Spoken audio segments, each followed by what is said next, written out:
Olá, daqui é a Margarida David Cardoso do Fumaça. O debate que vais ouvir de seguida foi gravado no dia 13 de agosto no Festival Política no Cinema São Jorge, em Lisboa. Falamos sobre as situações de exploração laboral e escravatura moderna nos campos do Alentejo. Este é um dos temas que queremos investigar neste e no próximo ano, olhando para vários setores de atividade, da agricultura à construção, de norte a sul do país.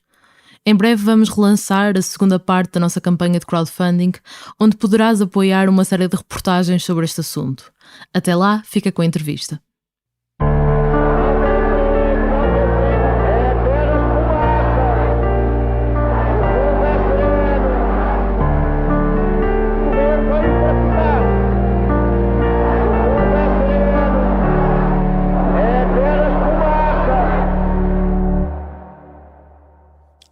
Seja toda a gente bem-vinda ao É Apenas Fumaça, um programa Fumaça onde se fala sobre a sociedade com quem quer falar sobre ela.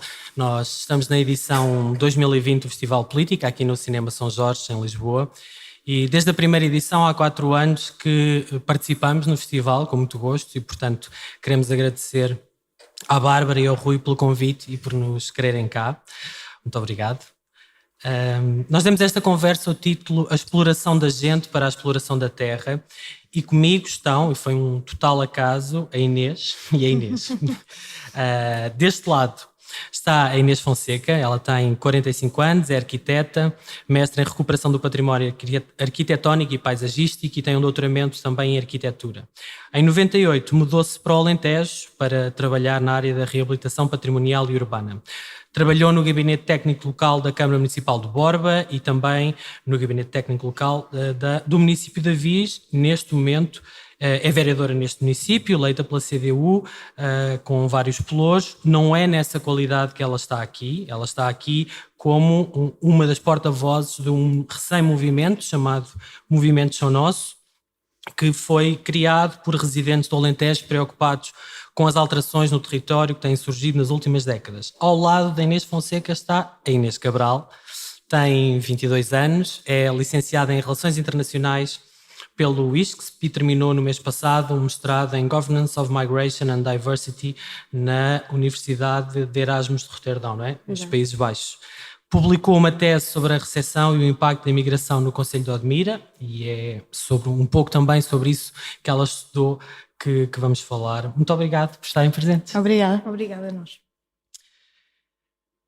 A minha opinião é que aqui realizámos muitos dos nossos sonhos, dos meus sonhos. Crescemos, gostamos do trabalho. Isto são palavras de Ilonka Marinova, uma búlgara de 29 anos, trabalhadora no Departamento da Qualidade da Sudoberry, uma empresa internacional de produção de frutos vermelhos em São Teotónio, Odmira. Este testemunho lê-se na página da Associação dos Horticultores, Floricultores, do Concelho de Odmira e Algesur, que representa as 25 maiores empresas do perímetro de rega do Rio Mira, cuja atividade se desenvolve numa extensa área de 12 mil quilómetros nos concelhos de Odmira e Algesur.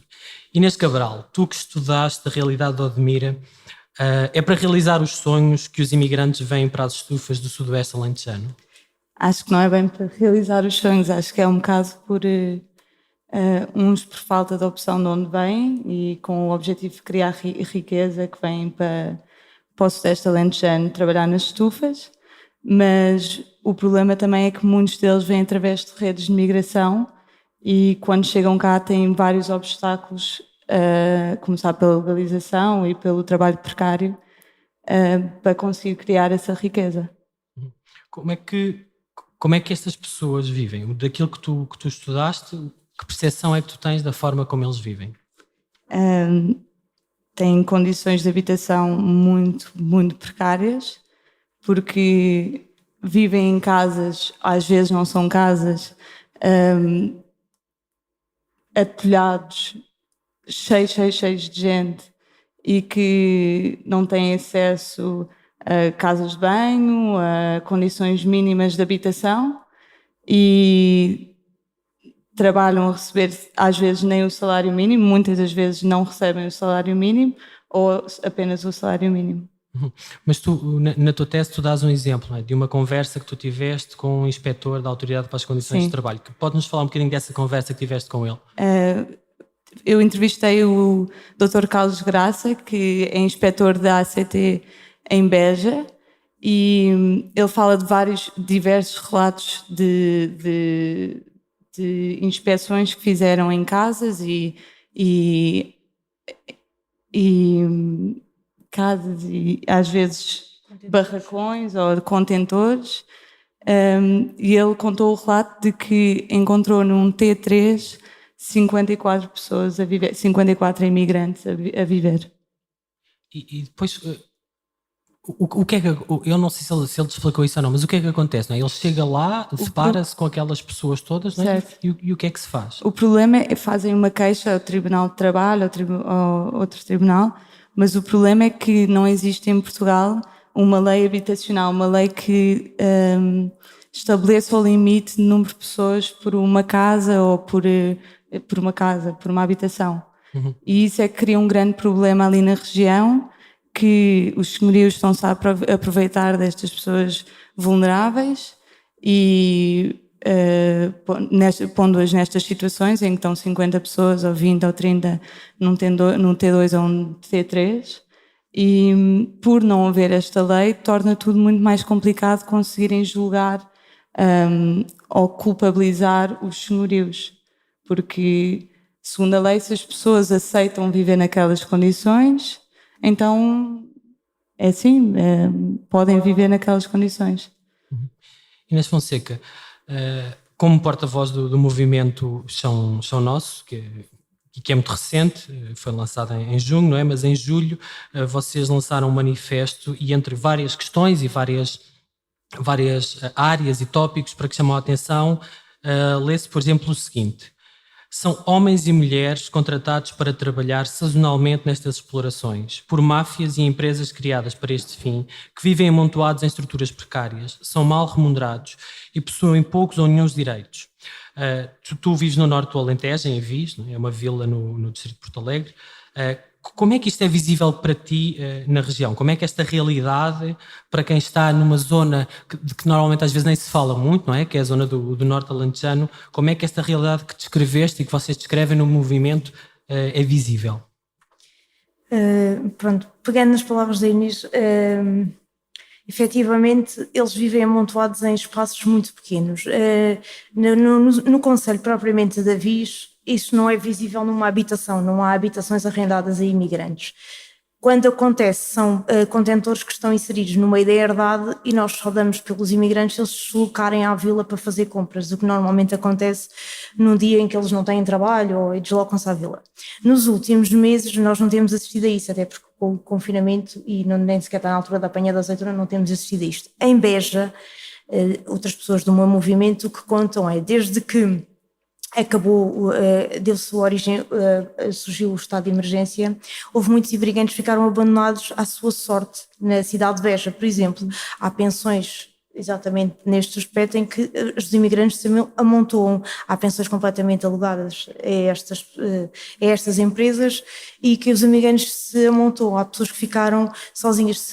Há um artigo do jornalista Carlos Dias no Público de Maio que relata muito estas situações. Ele dialogou com vários grupos de imigrantes e relata muito estas situações em que as pessoas ficaram mesmo largadas à sua sorte, não tendo condições para comprar alimentos nem para pagar a renda que tinham, estão a dever a senhorios porque ficaram de repente sem trabalho e não há agora procura neste momento. A hipótese que estes imigrantes têm, ele também relata isso, é deslocar-se da zona de Beja para o litoral para procurarem trabalho nestas estufas que são noutra época do ano. Eles andam de um lado para o outro com uma falha de trabalho entre estas duas regiões. Pronto.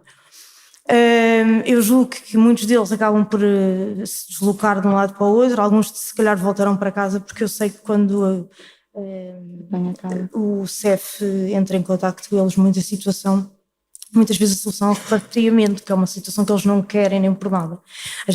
Eu às vezes pergunto-me o que é que faz estas pessoas, que era essa a primeira questão, o que é que faz estas pessoas virem para o nosso país nestas condições? Eu acho que nós não conseguimos imaginar também o que é que eles viviam no país deles, daí se sujeitarem se calhar a estas condições, eles não querem voltar para lá. Os relatos que nós temos é que eles não querem voltar para lá, porque a situação lá ainda é pior como é que isto nos é possível, não é? De perceber, mas a situação ainda é pior. Mas isso é um feedback que vais tendo, por exemplo, as pessoas da Visa ou as pessoas de Beja, estou a falar de quem não é imigrante, não é? Elas falam dessas situações, queixam-se, mostram incómodo ou preocupação, como é que existe essa percepção, não é, do vosso movimento e porque é que, na verdade, ele surgiu e se preocupa e foca estas questões? Eu acho que incómodo nota-se em pequenas povoações em que o número de imigrantes já ultrapassa o número de pessoas que viviam lá antes. Como é o caso de São Teotónio. Como em São Teotónio. Há situações destas, pronto, isto cria mal-estar, não é? As pessoas se calhar sentem-se, não sei, deslocados. Há tanta gente que aparece de repente naquela comunidade, uma comunidade muito pequenina, só quem vive no interior percebe, uma comunidade muito pequenina, em que há uma grande interajuda e confiança entre as pessoas, caírem, por exemplo, na região de Beja há o registro de 30 mil imigrantes anualmente, pelo menos, que estão sempre em permanência no território. Depois, às vezes, nas épocas em que há mais trabalho, aparecem mais 50 mil e depois desaparecem. Há um movimento, há um fluxo de está ligado às campanhas, por exemplo, da apanha da azeitona ou não? Da apanha da azeitona, da poda da azeitona, pronto. E quando a situação, quando vão para pequenas localidades, como acontece, acho que é agora não consigo lembrar do nome, mas é num sítio perto de Beja, em que o número de pessoas imigrantes é superior ao número de pessoas que lá viviam, aquilo causa algum desconforto nas pessoas. Mas, de outra maneira, não. As pessoas, eu não sinto, eu ia vir, as pessoas iam ao supermercado, nós conversamos com as pessoas, até há quem meta conversa e pergunta, então, eles vieram para aqui, não têm trabalho, como é que isso funciona? Por curiosidade, eu não sinto que haja esta coisa que agora nos últimos dias surgiu do racismo, isso não se sente ali. Eu acho que quando há um mal-estar há uma certa desconfiança porque é o desconhecido. As pessoas num sítio pequenino, como se conhecem todos uns aos outros, acabam por uma cara estranha, e são muitas caras estranhas, obviamente, que a pessoa sente, ainda para mais quando estamos a falar às vezes populações com muita idade, né, que têm mesmo desconfiança em relação a quem vem de fora, até por tudo o que acabam por passar um dia a ver televisão e todas as histórias que contam a estas pessoas isto aconteceu assim, roubaram o idoso através disto, e isto cria algum mal-estar nas comunidades. Há um caso, já vou a ti, Inês, para te perguntar se nas entrevistas que tu fizeste para a tua tese, e tu falaste sobretudo com responsáveis, não é?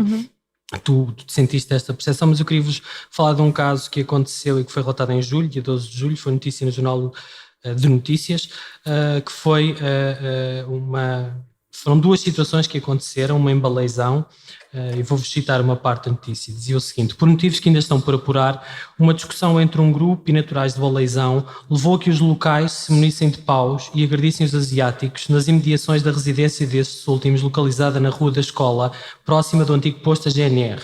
Do confronto resultaram 5 feridos, todos asiáticos, estando ainda um deles, de 28 anos, internado nas urgências do Hospital de Beja.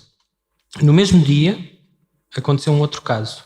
Cerca das 0h45, portanto, também à noite e 45 da manhã, a GNR de São Teotónio, no concelho de Odmira, foi alertada para uma altercação entre cidadãos indianos residentes em 2 casas daquela localidade e que se dedicam a trabalhos agrícolas nas estufas locais.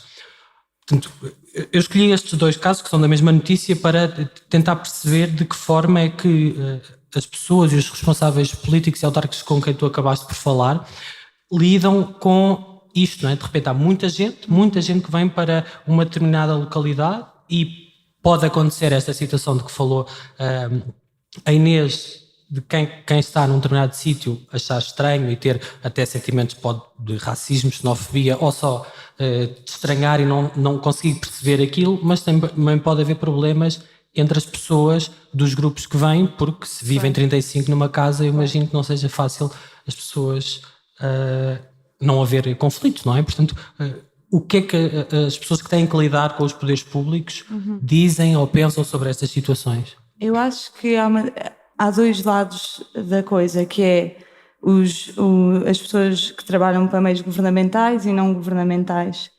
E os autarcas dão prioridade à população local, à população não imigrante e ao bem-estar dessa população. E veem este aumento da imigração como uma ameaça não só para nível cultural, mas como ao bem-estar da população, porque acham que é demasiada gente e que não conseguem acolher tantas pessoas. E depois há as pessoas que trabalham para meios não governamentais, como associações que estão a tentar integrar ou ajudar com este acolhimento destas comunidades imigrantes. E essas associações, embora também achem que é uma quantidade, é demasiada gente, porque, por exemplo, em São Titório, como tu estavas a dizer, já passa dos 50%, ou ronda aos 50% de população imigrante, mas veem isso como interfere no trabalho deles, ou seja, eles acham que não conseguem fazer um trabalho tão eficiente e não conseguem ajudar tanta gente por ser tanta gente.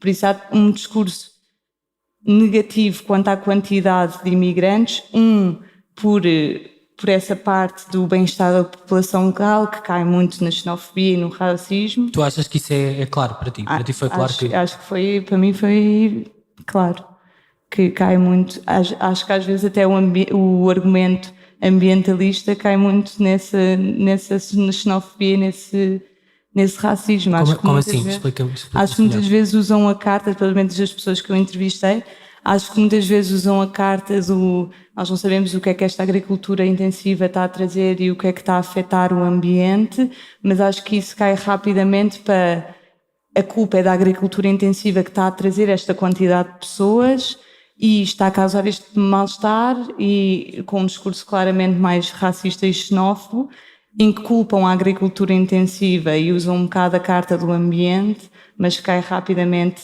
no racismo e na xenofobia por a agricultura intensiva trazer esta quantidade de pessoas que lhes são estranhas, pessoas com uma cor de pele diferente, pessoas com hábitos diferentes e tudo isso.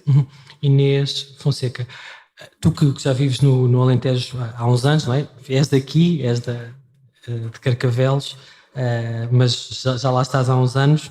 Como é que foste percebendo, ou como é que se vai olhando para um discurso que, tendo em conta aquilo que a Inês acabou de dizer, pode parecer contraditório, que é, por um lado,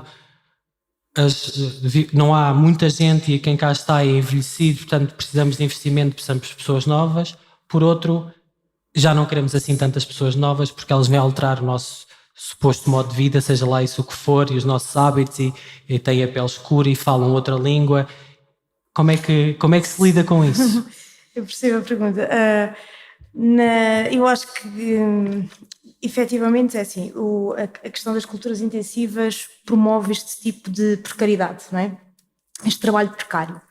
E eu acho que não é só aos imigrantes que provoca o trabalho precário. Há trabalhadores no Alentejo que também trabalham nestas culturas. Há tratoristas, há pessoas que se dedicam à poda da uva, da vinha, há pessoas locais. E essas pessoas também nos relatam daquilo que, pronto, no movimento temos algumas pessoas que trabalham no movimento sindical e, portanto, temos chegado a conversas com essas pessoas. O que nos relatam é assim: o facto dos imigrantes virem para cá e se sujeitarem a ganharem 3,25€ a hora, 3,75€ a hora, faz o quê? Com que os outros salários também se vão degradando. Porque então, se não queres, a gente arranja ali outro lado. E eu acho que nesse sentido o facto de haver esta desregulação enorme, não é? Porque eu acho que parece que ninguém consegue ter mão nisto e regular esta situação, faz com que as pessoas que estão no local e até poderiam trabalhar na agricultura, em alguns setores, acabam por deixar e vão para outro sítio, porque eles não se vão sujeitar efetivamente a este tipo de coisas. Ainda assim, há muita gente, como eu estava a contar há pouco, que entram numa caminhoneta às 4 da manhã na zona de Pontessor e voltam ao local de trabalho, voltam ao local de residência outra vez na zona de Pontessor às 5 da tarde e recebem o salário mínimo nacional. Quer dizer, imagina nós, né, que todos os dias tínhamos de trabalhar das 4 da manhã às 5 da tarde por um salário mínimo nacional. Isto é degradante, não é? E eles o que vêm contando, e até mesmo os tratoristas, que já é um trabalho muito mais especializado, em que já não ganham o salário mínimo nacional, já se ganha mais, vem dizendo que cada vez as horas são mais dilatadas, há mais olival para tratar e a exploração é cada vez maior. E é mesmo no estilo, se tu não quiseres, outro vem para cá. E eu acho que não é este desenvolvimento que os alentejanos também querem, não é?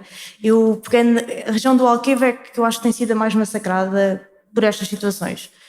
Eu acho que a construção do Alqueva e isso tudo era um sonho para um alentejano ali daquela região, era tipo a promessa de que ia haver um desenvolvimento diferente, que ia haver uma cultura regada, que íamos conseguir ter outros tipos de culturas na região que até à altura não era possível, não é?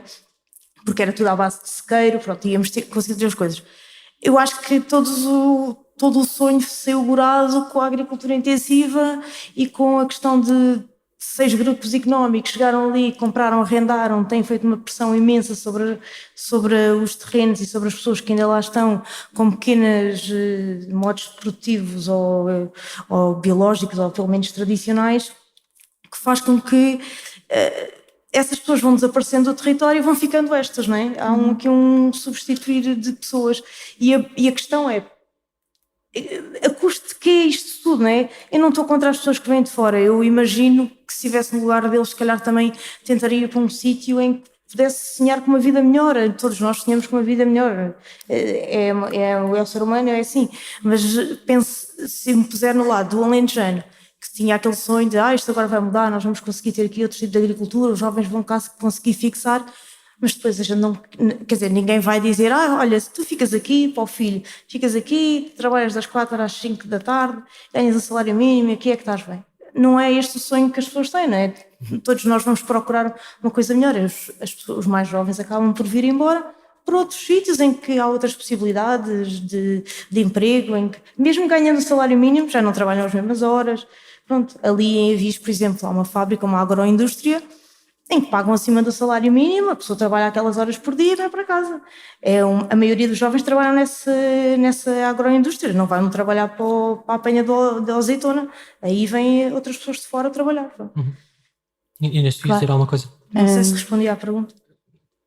Mas eu acho que a falta de mão de obra nacional veio com a agricultura intensiva. Não acho que seja por os imigrantes aceitarem um salário mais baixo que prejudica os portugueses.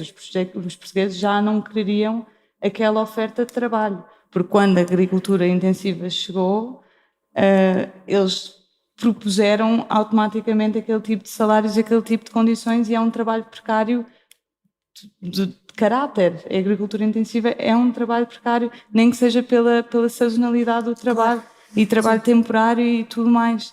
Por isso, eu não acho que seja os imigrantes que, longe disso, que tirem algum tipo de oportunidade ao trabalhador português. O trabalhador português não aceita ser escravo no próprio país. Sim, e fazem este tipo de campanhas e este tipo de apanhas na Suíça e na França, e é assim que este sistema funciona, de mão de obra barata de imigrantes, porque a condição de imigrante é aceitar menos do que um nacional. Eu queria só dar aqui um contexto, porque tu falaste do Alqueva e esse sonho, não é? Esse quase mitificação daquilo que seria e que é o maior lago artificial da Europa. E só para vos dar alguns números e da escala, o que é que significa o Alqueva? O sistema global de rega do Alqueva tem 120 mil hectares. Isto é tão grande, mas se pensarem que um hectare é mais ou menos um campo de futebol, imaginem 120 mil campos de futebol, se é que é possível imaginar isso. É constituído esse sistema todo, é um sistema gigantesco de um grande lago que alimenta outros pequenos lagos por imensas condutas, reservatórios, açudes. Há 69 barragens, reservatórios e açudes, 382 km de rede primária, 1.620 km de extensão de condutas na rede secundária, 47 estações elevatórias, 5 centrais mini-hídricas, uma central fotovoltaica. Portanto, isto é uma escala gigantesca que não acabou.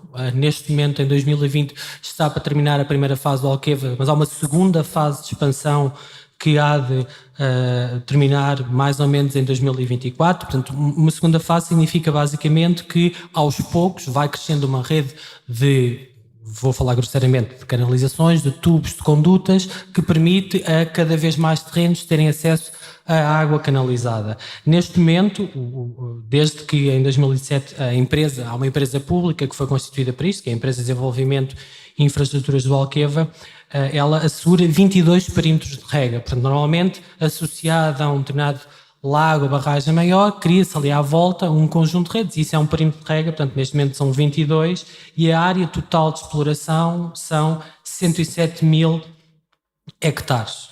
É disso que estamos a falar neste momento, para os tais 120 mil que ainda podem ser explorados. Na campanha de 2019, as principais culturas de Alqueva são o olival, 61% é olival, os frutos secos, e nos frutos secos ganham um peso muito grande a amêndoa e a noz agora também, 12%, a vinha com 5%, e depois temos os frutícolas, e há mais uma série de outras coisas, de outras culturas, melão, melancia, grão, leguminosas, mas isso é até bastante residual.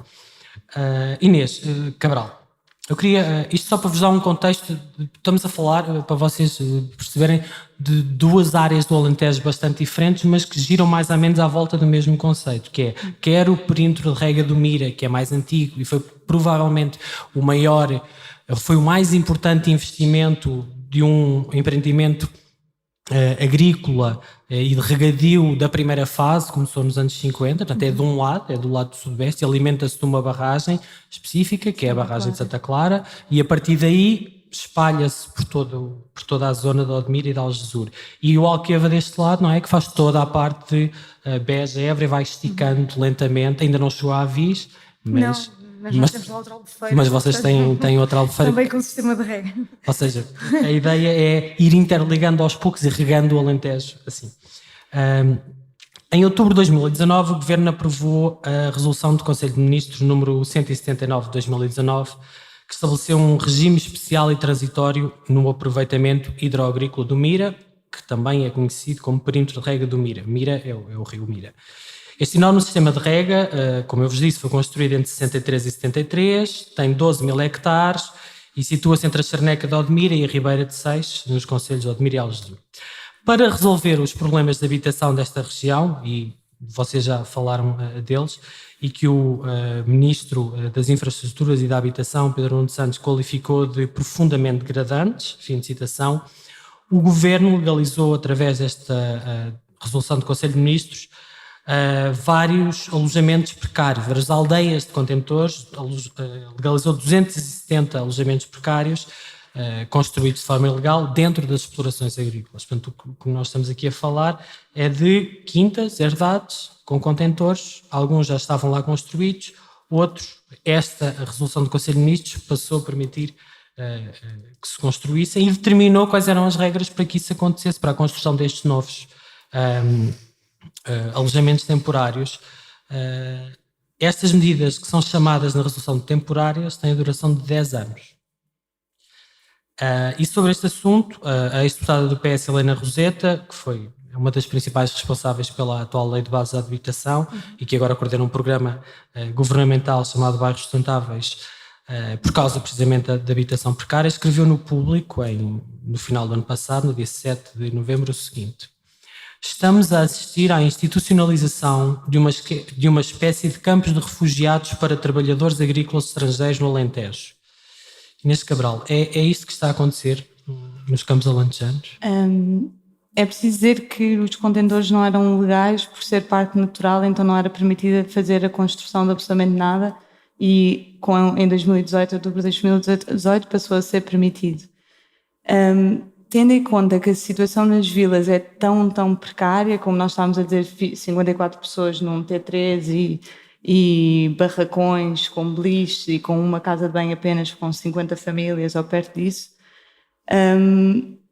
eu acho, na minha opinião, há a parte positiva e negativa dos contentores, que é essa mesma, de parecer um campo de refugiados para trabalhadores e fazer do trabalhador uma espécie de uma ferramenta que tem de estar ali, e tendo em conta que estes contentores não são perto de aldeias, por isso eles vão ficar dependentes de transportes e ainda mais dependentes para quem trabalham, não é?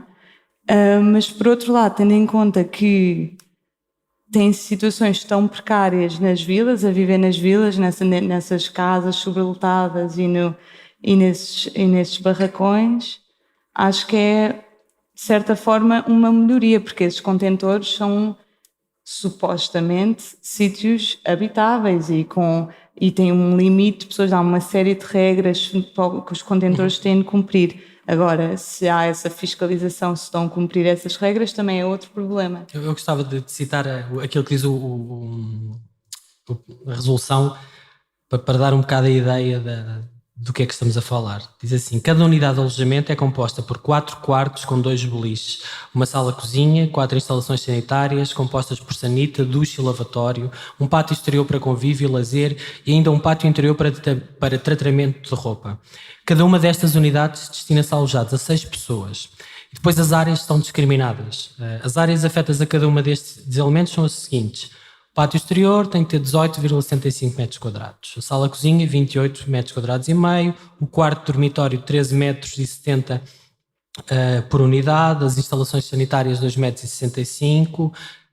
Cada área de referência por pessoa é que cada pessoa deve ter 7,60 metros quadrados e cada pessoa em quarto dormitório deve ter 3,43 metros quadrados. Sobre isto e esta descrição, no mesmo artigo da opinião, Helena Roseta disse que se estavam portanto, ela refletiu sobre isso e falou naquela questão e disse que violava, ela diz, viola o mínimo de privacidade individual que a Constituição e a lei impõem que seja assegurada a todos, nacionais e estrangeiros. Tu achas que autorizar pessoas a viver em contentores durante uma década é uma prática normal neste tipo de explorações de grande dimensão? Porque tu há bocado falavas de que isto é assim noutros sítios, não é? Claro. Onde há agricultura intensiva, Sim. mas também há isto? Eu acredito que sim, acho que as pessoas que, especialmente quando estão envolvidas em empresas de trabalho temporário ou de prestação de serviços, muitas vezes é isto que acontece, vivem em que tudo isso é mau e todas estas condições são precárias, mas os contentores eu acredito que não vão cumprir essas normas e isso é que é um problema e acho que vai haver falta de fiscalização e é possível que também estejam sobrelotados daqui a pouco tempo, mas a única diferença, quer dizer, é um bocadinho melhor comparável à situação que vivem nas vilas, mas ao mesmo tempo têm menos liberdade porque não estão nas vilas. Mas não vivem 4 num quarto, vivem muitos mais. Por isso, quer dizer, isto é horrível pensar do mal pior, Do mal menor. Do mal menor, mas tudo isto seria inadmissível, mas não vai haver num futuro próximo um travão a isto. Eu acho que há mas porquê é que tu dizes que não vai haver? Porquê tu dizes isso com essa certeza toda? Porque ainda agora permitiram que se explorasse mais 40% do perímetro de rega do Mira. Por isso, a agricultura intensiva vai continuar a crescer, tal como no Alqueva vai continuar a crescer. Mas eu lembro-me de uma pessoa que entrevistei, deu uma solução que eu achei interessante, não sei se era viável ou não, mas que seria melhorar a rede de transportes no Alentejo e com o apoio das empresas que empregam estes trabalhadores, porque fazem bilhões por ano, e melhorando a rede de transportes, as pessoas os trabalhadores deixam de se concentrar no litoral, no caso do Alqueva é diferente, mas as estufas são todas no litoral e passam a ir um bocadinho para dentro, que são vilas desertas, que são vilas que era o que era São Teotónio há uns anos. E passa a haver este expressar destas pessoas e onde são precisas, porque eu acho que nisto não é tudo mau, não se pode pôr a agricultura intensiva e esta migração como um demónio que está a acontecer ali na região. Há coisas positivas, há economia durante o ano inteiro, porque estas pessoas estão lá e consomem.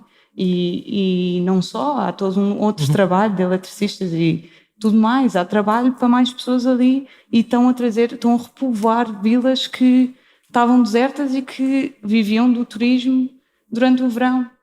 E se houver esta dispersão de pessoas para o interior, um bocadinho para o interior, essas vilas também vão ganhar um bocadinho de vida.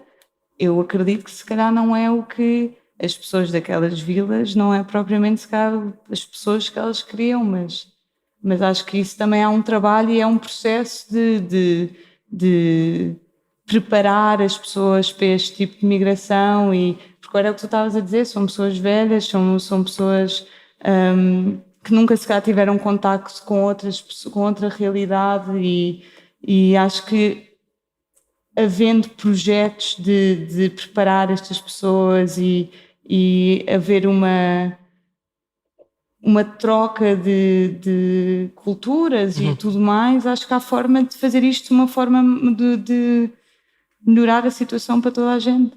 Inês Fonseca, vou citar uma outra parte do manifesto que vocês lançaram, que está aberta à subscrição, do manifesto Isto é Nosso, que diz o seguinte: a concentração da posse de terra não promove o desenvolvimento do território. Tem ocorrido uma concentração da posse de terra em grandes propriedades, agravando a produção em regime intensivo e superintensivo em contínuo. Esta concentração da posse de terra não é favorável à fixação da população e à dinamização social. Porquê que tem acontecido esta concentração de posse de terra?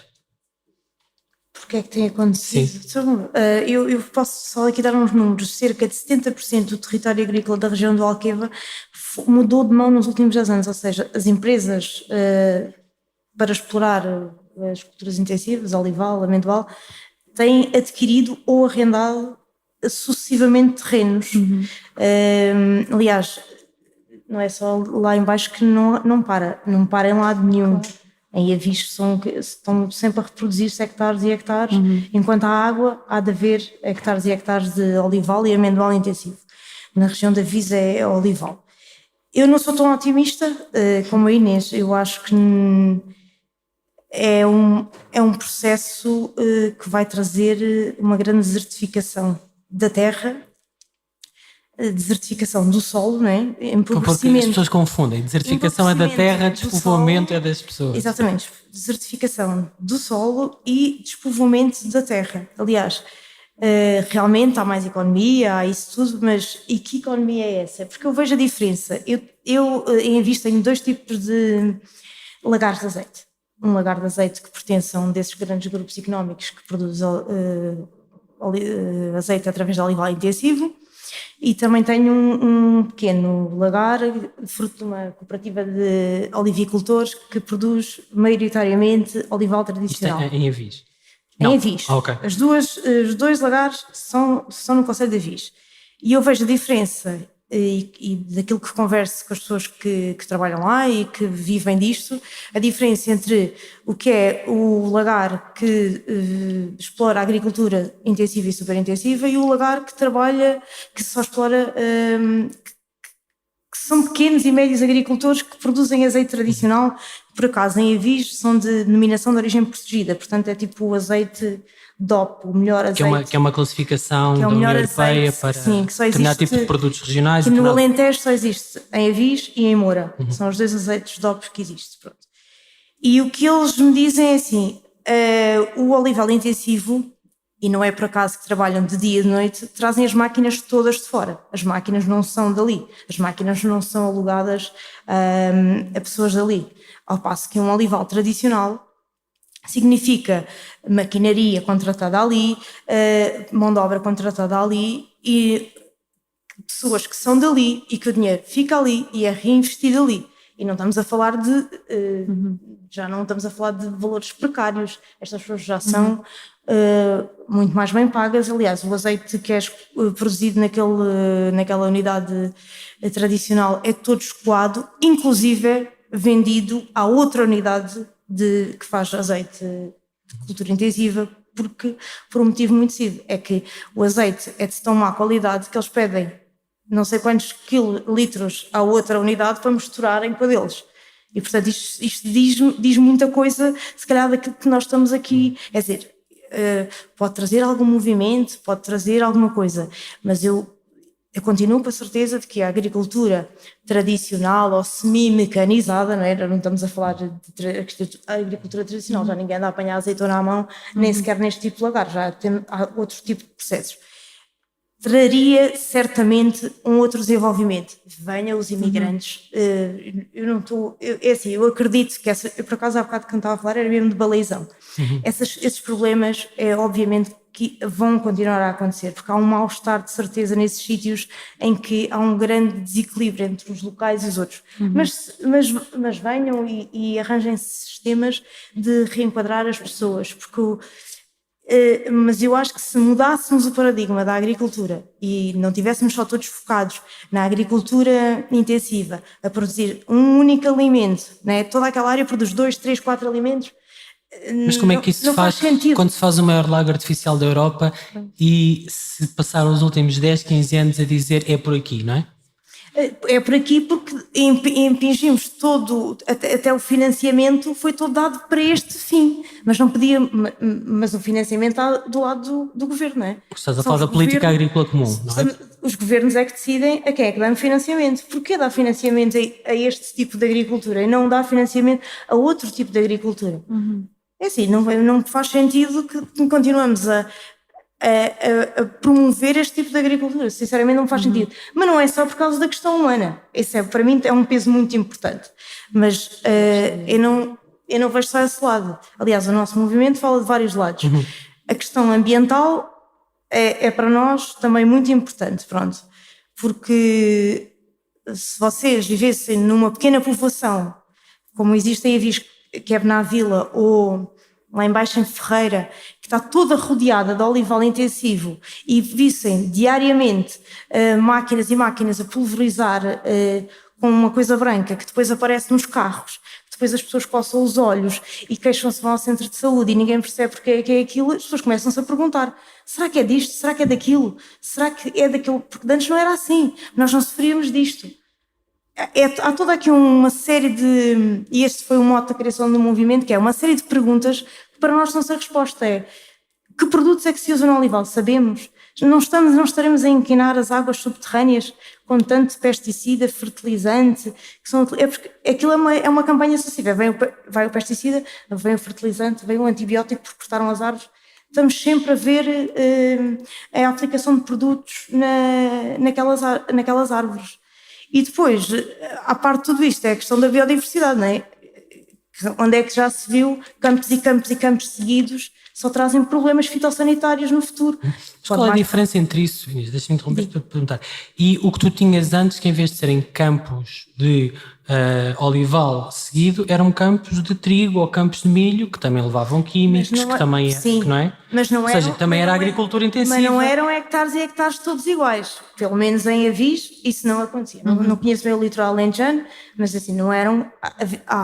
Havia e continua a haver, e na região de Beja também desapareceram muito zonas de montado, que têm bastante riqueza e neste momento estão em declínio também, fruto de toda a agricultura intensiva que está à roda do montado, não é? O monteiro e o montado e o sobreiro estão em declínio. Também poderá ser fruto de tudo isto, porque não é possível. Eu não consegui conceber que hectares e hectares que são anualmente pulverizados que nos possam estar a fazer bem, não é possível. Mas depois como é que nós íamos ao supermercado e comprávamos azeite virgem extra a 3 euros? Eu acho que isso é uma falácia. Honestamente acho que isso é uma falácia. Ainda no outro dia num debate tivemos a falar sobre o preço do azeite e chegámos à conclusão que há azeite no supermercado, azeite virgem de uma cooperativa qualquer, que está exatamente ao mesmo preço do que azeite de Oliveira da Serra, que nós não sabemos exatamente de onde é que vai. Tu fazes uma coisa que eu também acho que é um problema da agricultura intensiva, que tu falaste há pouco da fixação dos trabalhadores e fixação dos imigrantes. Eu acho que isso é que é um grande problema deste tipo de agricultura, porque como é sazonal... Não é fixarem-se ou não se fixarem? É não se fixarem. Porque como tem duas partes, que é o problema do trabalho em si, de ser sazonal e logo isso trazer precariedade e não conseguir fixar os trabalhadores, porque a apanha tem um certo período, não é? Não é constante.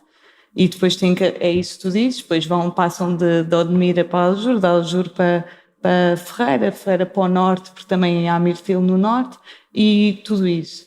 e nunca fixam os trabalhadores. Isso é um grande problema de imigração, de se conseguirem, exato, se conseguirem legalizar e estabilizar, e depois também haver uma aceitação da comunidade local e etc. Acho que isso é um grande problema. Mas outra parte que é fundamental quanto à fixação é o envolvimento destas empresas de prestação de serviço que não permitem que os trabalhadores se fixem com esse propósito apenas, é não permitir que eles se integrem para os manterem ainda mais vulneráveis. Então este movimento de um sítio para o outro é, de certa forma, propositado. Então vamos... Só dizer uma coisa, esta questão da precariedade, se nós nos pusermos no lugar destes imigrantes, imaginando, eles trabalham 3 meses em Odmira, 3 meses não sei onde, como têm sempre trabalhos de curta duração, para já nunca conseguem aceder, imaginando, mesmo que não, se estiverem legalizados, nunca conseguem subsidiar um subsídio de desemprego, nunca Exato. têm direitos nenhuns desse estilo. Portanto, não, é impossível arrendar uma habitação, imaginando comprar uma habitação, isso está completamente fora de questão, porque eles não conseguem aceder a um crédito, não é? Qualquer um de nós hoje em dia para comprar uma casa acede a um crédito, eles nunca irão conseguir isso, porque eles não têm, o crédito é imediatamente negado, não têm um contrato de trabalho de 1 ano, 2 anos. Certamente também não terão médico de família, porque não se podem dar a escrever 3 em 3 meses em cada centro de saúde. E a mim parece-me que, como a Inês dizia há bocado, para empresas que ganham bilhões, não poderiam. Eu acho que tudo estava em elevar um bocadinho o valor do salário, porque eu acho que isto tornaria tudo muito salário, mais acho que é fácil. verdadeiramente os contratos. Os contratos. Então vamos a isso, porque eu queria perceber exatamente que empresas são estas e queria falar um bocadinho sobre isto, mas quero dar-vos um pequeno contexto. Na resolução do Conselho de Ministros que falámos acima, que foi publicada em outubro de 2019, o Governo diz o seguinte: o aproveitamento hidroagrícola do Mira, pelas suas características, constitui uma área com condições climáticas únicas para a produção hortofrutícola, atraindo nos últimos anos, consequentemente, empresas tecnologicamente inovadoras, exportadoras e certificadas naquele setor. Que empresas é que são estas? São assim as empresas que se instalaram em Odmira? Há vários tipos de empresas em Odmira e eu acredito que acho que é exatamente a mesma situação na região do Alqueva. Mas há uma diferença entre o trabalhador ter um contrato direto com as multinacionais, como a Luz ao Morango, ou a Vitacres, ou esse tipo de empresas que está a explorar a terra, e esse trabalhador tem condições de trabalho relativamente aceitáveis, se tiver um contrato diretamente com estas multinacionais. Recebe um bocadinho mais que o salário mínimo, pelo menos em Odmira eu sei que é assim. Tem prémios pela tonelada que apanharem, pelas toneladas, e tem outro tipo de condições. O problema é quando os trabalhadores não têm contrato com estas multinacionais e têm contrato com empresas, ou às vezes não têm contratos, com empresas de prestação de serviço. E estas empresas, que são pseudo-empresas, não são bem empresas, subalugam o trabalho destes trabalhadores a várias empresas. E daí esta rotatividade. Empresas de trabalho temporário, é isso? Empresas de trabalho temporário.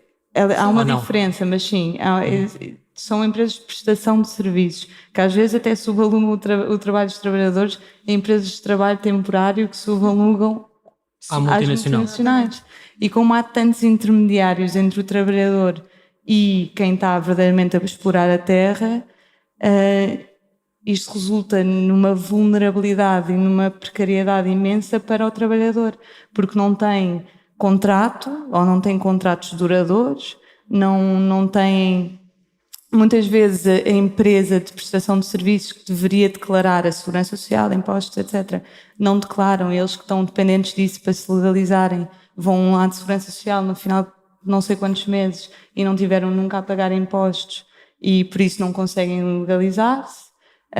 Mas tu achas que isso é a maior parte da... Isto é a grande maioria dos trabalhadores, isso é que é o problema.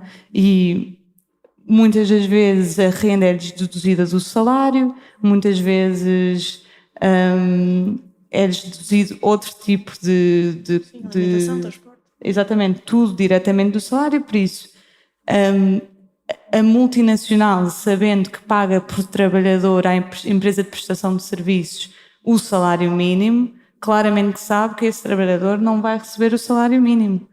Mas quando vais às páginas das multinacionais, claro, é tudo, isto é tudo em multiculturais. Claro. Mas há trabalhadores e há bons que têm... exemplos, há trabalhadores que gostam. Nós começámos esta conversa com uma trabalhadora que dizia que vinha à procura dos sonhos, não é? Mas eu acho que depois também há problemas raciais quanto à integração, se for búlgaro ou se for nepalês. Acho que isso também interfere um bocadinho no processo de integração. Mas claro, mas há trabalhadores que de facto conseguem esse sonho se conseguirem ter um contrato diretamente com a multinacional, mas se vêm através destas redes, estas empresas de prestação de serviços são basicamente redes de migração que exploram estes trabalhadores e muitas vezes eles pagam, o valor não tenho a certeza deste valor, mas é entre 1.000 e 5.000 euros para vir para Portugal, por isso abatem no salário esse valor até conseguirem receber um salário e depois ainda conseguirem legalizar-se e tudo mais. E normalmente a agricultura é uma porta de entrada para estas pessoas, porque elas não têm interesse em trabalhar na agricultura porque é um trabalho verdadeiramente, tal como os portugueses não têm interesse em trabalhar em agricultura intensiva, pelo menos, porque é um trabalho árduo e mal pago.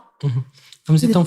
Só referir aqui uma coisa. A questão da monocultura também cria esta questão, porque se nós estivéssemos a falar diversificação, diversificação, desculpem, tínhamos estes trabalhadores, ainda que claro, precários, podiam trabalhar diferentes. em diversas tarefas ao longo do ano, porque a agricultura tem sempre diversas tarefas, se não for sempre a mesma, não é? Temos sempre a plantar o mesmo produto, só numa altura do ano é que há trabalho. Mas se nós misturarmos o produto, os produtos... Se fizer rotação de culturas, não é? Vamos tendo sempre trabalho, que é o que acontece, por exemplo, em pessoas que têm um pequeno terreno e acabam por misturar quando não é monocultura, misturam o olival com a pastorícia, acabam por conseguir ali vários proveitos da terra, que torna a terra mais rentável, se calhar para o pequeno, para este tipo de agronegócio que chega e traz estas pessoas e consegue um lucro imenso, é que não lhes interessa isto, mas porque lhes permitem se calhar isto. Eu acho que a questão é que se calhar há aqui um vazio legal que permite esta constante subcontratação que a gente imagina que toda a gente no meio ganha, só não ganha o último coitado que está a trabalhar, não é? Eu queria terminar, estamos quase a terminar, mas não queria terminar isto sem, de alguma forma, o mote que nos trouxe aqui, contando-vos um pequeno caso. Em abril de 2018, o Tribunal de Loures condenou a penas de prisão efetiva 13 pessoas pertencentes a uma rede de tráfico de seres humanos em Portugal. Foi a maior condenação por tráfico humano alguma vez feita no país. Um casal, com a ajuda dos 3 filhos, 2 sobrinhos e dezenas de outras pessoas, no total eram 26, transportavam pessoas de nacionalidade búlgara e romena até Portugal para exploração laboral e sexual e lucravam com isso. O Ministério Público acusou-os sobretudo de fazerem isto entre 2011 e 2015 e o que eles faziam era aliciavam as vítimas prometendo melhores condições em Portugal, prometiam um bom salário e boas condições de trabalho, assim como alojamento digno para cada um dos trabalhadores e para as famílias que por vezes acompanhavam, incluindo crianças. Chegados ao país eram oferecidos a troco de dinheiro, na sua maioria, a empresas de exploração agrícola no Alentejo. Os cabecilhas foram condenados, 16 anos para o homem, 15 para a mulher, por um crime de associação criminosa e 31 crimes de tráfico de pessoas cada um. Outros seguiram também presos com penas mais leves. O Alentejo, Inês, pode ser para os imigrantes na agricultura o mesmo que os bidonville em Champigny-sur-Marne, por exemplo, nos arredores de Paris, foram para os portugueses, lugares de miséria e de exploração.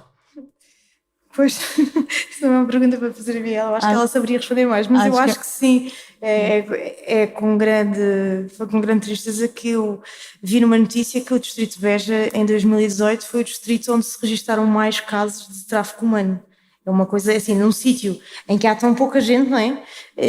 A gente imagina isso, se calhar, em Lisboa, ou em que estas coisas passam mais despercebidas, mas efetivamente, em Portugal, em 2018, o Distrito de Beja foi o distrito que registrou mais casos de tráfico humano. Acho que isto diz muito da maneira como estas pessoas estão a ser tratadas, não é? Mas sim. Dou-te já a palavra só para dizer, o Acácio Pereira, que é presidente do Sindicato de Inspectores do Serviço de Estrangeiros e Fronteiras, disse em abril de 2018 ao Diário de Notícias o seguinte: Se multiplicássemos por 20 o número de casos de tráfico de seres humanos que vêm nos relatórios oficiais, ainda seria pouco para retratar a realidade que se sente no terreno. Exatamente. Tu tens essa percepção? Eu ia dizer uma coisa sobre o que perguntaste antes, que é, Diz. acho que é totalmente diferente a realidade urbana e a realidade rural, por isso acho que é um bocado difícil comparar as coisas. Mas acho que a única parte positiva disto é o facto da lei de imigração em Portugal estar facilitada. E eu acho que as pessoas que vêm através destas redes é fundamental tratarem da legalização para aos poucos e poucos irem-se largando destas redes e destas máfias de tráfico humano e etc. Eu acho que isto é a única parte positiva da lei portuguesa, de não é de passado podem entrar no país ilegalmente, que se declararem, mas e o problema é esse, é que se eles estão dependentes destas redes e destas empresas, que se não declararem segurança social, eles próprios não se vão conseguir legalizar, porque eles têm de declarar impostos durante um ano, e aí já é o processo de legalização, se entrarem legalmente no país, torna-se relativamente fácil. Por isso, isto é a única parte positiva, mas o problema mesmo é as redes de tráfico humano e como é que eles conseguem largar destas redes. A legalização é um passo para isso.